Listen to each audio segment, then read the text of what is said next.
Vamos a recordar un poquito dos datos de la crisis. Primero, estamos en claro, estamos viviendo una crisis sincronizada en las economías desarrolladas, que es un fenómeno no habitual. Segundo, la magnitud que está teniendo y la duración. Dos datos antes de plantear los desequilibrios. Si se cumplen las predicciones del Fondo Monetario Internacional, optimistas ellas, para el 2012, en el 2012 la Unión Europea va a tener un Producto Bruto parecido al del 2007 en promedio, 5 años después.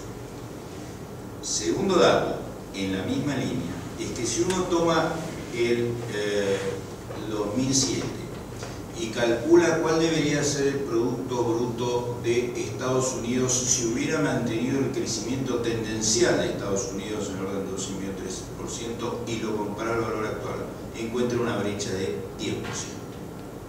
Dos datos que de alguna manera nos muestran dónde estamos en este momento y dónde están paradas las economías desarrolladas. Estados Unidos con un desempeño relativamente mejor, muy atrasado de lo que sería su valor si se mantuviera el tren histórico, y la Unión Europea con todas las diferencias internas que tiene, que es simplemente una nota, un trazo para marcar el problema, con el mismo producto de 5 años atrás. Y en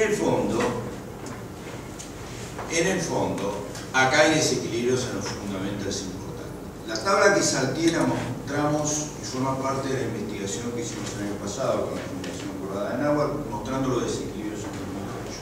Entonces me pareció interesante, que la otra como va acá, actualizar al 2010 y ver qué es lo que ha pasado entre el 2008 y el 2010. No son los datos del 2011 porque me atuve a la información del fondo de World Economic Outlook de octubre, que es la fuente de datos.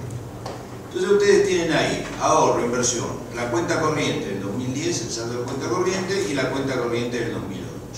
Entonces, comparando las dos últimas columnas, uno ve cómo viene la corrección. Entonces, está claro cuál es el sentido de la corrección de Estados Unidos, la reducción del déficit de cuenta corriente.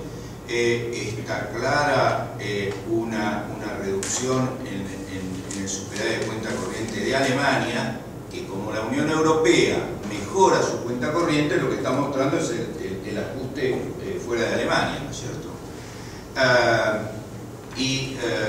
Por ahí abajo está Latinoamérica, con un deterioro en la cuenta corriente que más o menos todos estamos al tanto de ese fenómeno.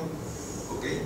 Si uno, y no quise complicar el cuadro, abre la columna de ahorro e inversión, lo que ve es, primero, que la corrección en la cuenta corriente está asociada con caídas en la tasa de inversión, que para ilustrar algún ejemplo, yo diría que en Estados Unidos la tasa de inversión cayó en términos de producto siempre 2,5 puntos, en la Unión Europea 2,6, en Alemania 2 puntos, en Japón 3,4 y subió en Asia emergente, obviamente ahí está la política anticíclica de China, en 3,4. En Latinoamérica la tasa de inversión cayó 1,7 en términos de producto. Tasa de inversión del 2008 versus tasa de inversión del 2010. Entonces, detrás del ajuste o de la corrección, hay una caída en la tasa de inversión, y en la columna del ahorro, si bien no hay cambios significativos, a lo mejor en el número agregado, lo que hay es un cambio importante cualitativo, con una suba del ahorro privado y una caída del ahorro público, ¿okay? Que es lo que subyace detrás del aumento de los déficits, ¿no es cierto? Sabemos entonces que estamos en este proceso de corrección. Entonces, vamos ahora a mirar los problemas en las dos grandes áreas. No sin decir que antes que este tipo de correcciones naturalmente tienden a producir un aumento de la volatilidad por las características que implican este tipo de ajuste macroeconómico. Los problemas en Estados Unidos tienen que ver básicamente con 3 o 4 cuestiones. Uno de ellos es el problema fiscal de largo plazo. Otro de ellos tiene que ver el aumento de su endeudamiento a raíz de los déficits fiscales que ha acumulado en los últimos años, y tiene un tema de políticas internas y de problema en el logro de los consensos que requiere el tratamiento de estas cuestiones fiscales importantes.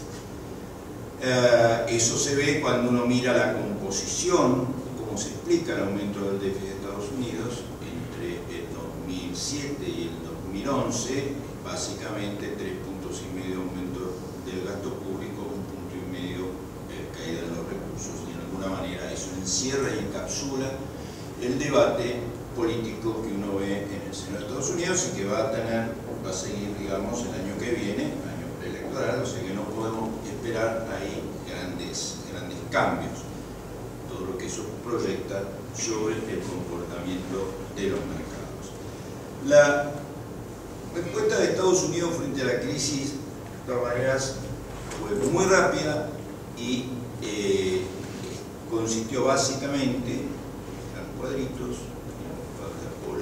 en una expansión monetaria fortísima en su base monetaria, destinada a mantener la cantidad de dinero con un crecimiento razonable. Entonces ustedes ven ahí que la contracción que se podría haber producido en M2 por la desintermediación que se produjo y la caída del multiplicador monetario, que es la última columna, quedó de alguna manera mitigada por la expansión de la base monetaria. Y de esa manera, de nuevo, la cantidad de dinero M2 subió modestamente, pero fue subiendo al fin en el año 2009 y 2010, algo así como el 4 o 5% anual, con lo cual, frente a una tasa de inflación de 2 o 2,5%, permitió que la economía más o menos se mantuviera. El dato es el crecimiento de M2 en el 2011, tenemos los datos a noviembre, la Reserva Federal, publicados hasta el fin de semana pasado, nos da un crecimiento de M2 un poco más alentador en el orden del 7 u 8%. Entonces, el primer punto es mantengamos, digamos, lubricado, por llamarlo así, el sistema financiero. Por supuesto, esto tiene aparejado el contexto de tasas de interés del que hablaba Martín, y ahí están los números. ¿Okay? La tasa de interés que aparece ahí en la columna de la derecha es está tomada sobre el rendimiento del bono del Tesoro de Estados Unidos a 10 años. Lo he defractado en un caso por el índice de precios implícitos en el producto, que es la penúltima columna, en el otro caso por el índice de precio consumidor. Observen ustedes los niveles en términos reales absolutamente mínimos comparado con cualquier periodo histórico. Eso forma parte entonces de la estrategia de la Reserva Federal. El otro punto que de alguna manera debería cerrar este andamiaje es la cuestión del tipo de cambio real en Estados Unidos. Cuando uno mira la historia del tipo de cambio real, yo reflexionaba cuando Martín decía los picos de los precios, ¿no? Que los picos de los precios duran un año, ¿no? Un año son cortitos. Bueno, uno encuentra lo mismo la evolución del tipo de cambio real de Estados Unidos. Un trabajo que hicimos en algún momento con un economista que nos acompaña hoy, nos mostraría que desde el 75 a la fecha, la historia del dólar real es más o menos así. Uno tiene un periodo de alrededor de 7 años de apreciación, un periodo de 7 años de depreciación, un periodo de 7 años en el valle. Pueden ser 6, pueden ser 8, pero en promedio es 7. El pico es un año y medio.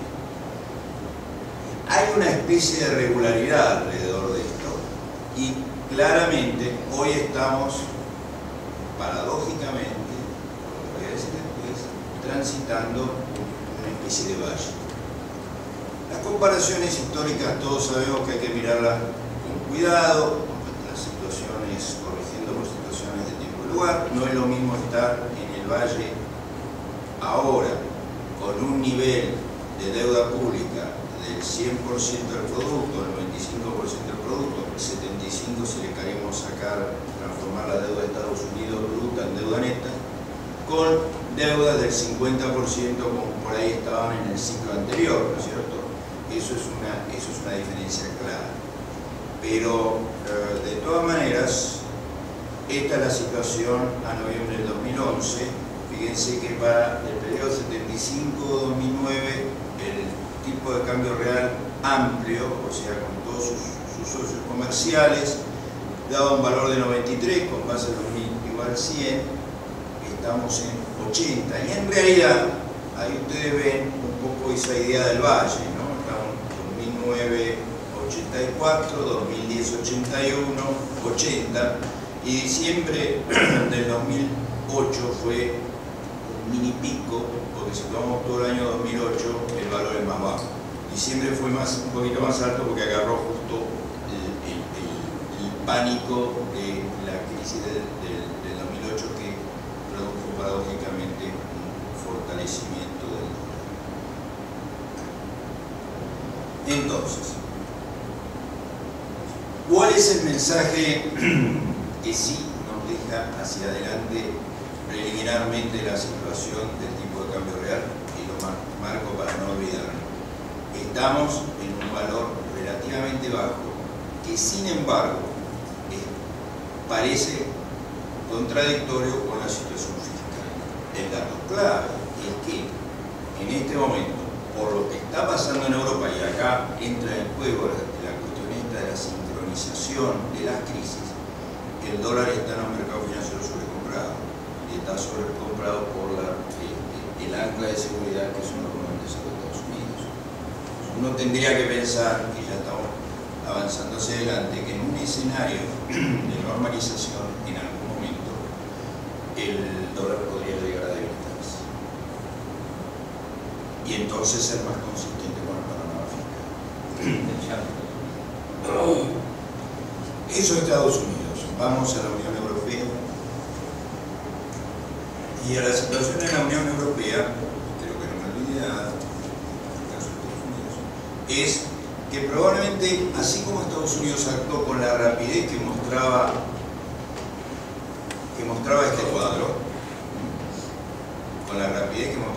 donde duplicó la base monetaria en 30 días o 60 días, en la Unión Europea, en estos momentos, en el verano del 2009 nuestro, la situación era de una especie de confianza. No digamos que estamos inmunizados, pero estamos relativamente mejor, no nos pasa lo mismo en Estados Unidos. Y ahí, a lo mejor, hubo un exceso de confianza cuando los test de los bancos daban resultados muy halagüeños y la reputación de los gobiernos en general parecía ser una suficiente garantía de que la crisis no iba a ser importante.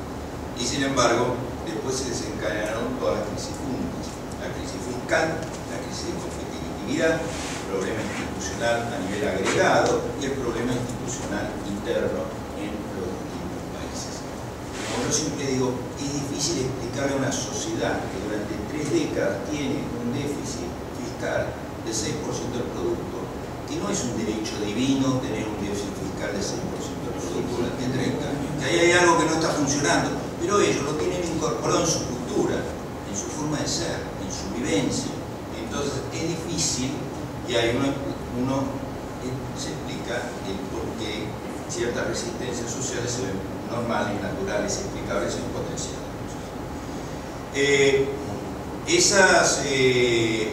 No lo vamos a extender en esto, pues sería larguísimo, pero ¿a dónde voy para ir cerrando el punto? Que es como que se abren 2 escenarios, y que nos dicen esos escenarios respecto al tema que nos preocupa, que es los precios de los commodities y la volatilidad de los precios de los commodities. Los escenarios son básicamente, a nuestro juicio, 2. Uno podría pensar un escenario traumático o un escenario no traumático. Para empezar, por hacerlo más simple la explicación, el escenario no traumático consiste en la siguiente sucesión de pasos. Primero, el anclaje fiscal de Europa en el mediano plazo, lo cual no quiere decir la corrección, quiere decir el anclaje, quiere decir la cuestión normativa, el enforcement de la cuestión normativa, las instituciones que apuntan al anclaje fiscal, etc. Que dé la seguridad de un camino que lleva a la solvencia, por llamarlo de alguna manera.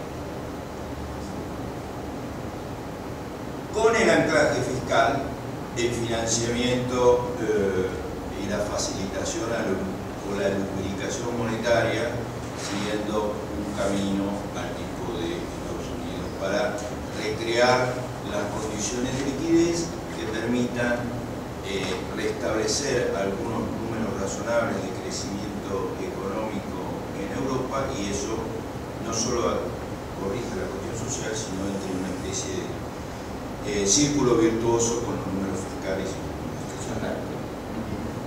El tercer punto es, habiendo producido el anclaje fiscal, habiendo producido la facilitación monetaria, de nuevo la facilitación monetaria en Estados Unidos para cerrar el ciclo. O sea, de nuevo Estados Unidos da otro golpecito monetario. Porque si Estados Unidos da otro golpe monetario antes que Europa, el resultado puede tener, que no digo que no lo haga si la situación apremia, pero la situación puede ser, terminar siendo contraproducente. Esta secuencia implica de alguna manera un plan de acción y una estrategia. ¿Cuál es la consecuencia de este proceso? Y probablemente un poco más de inflación en el mundo. Y de alguna manera hay ciertos indicadores, hay cierto tipo de bonos que van marcando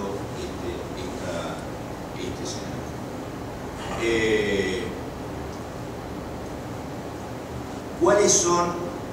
¿Cuál es el escenario alternativo? El escenario alternativo es obviamente algún problema, una solución traumática a la crisis europea que nos obligue a replantear todo el escenario.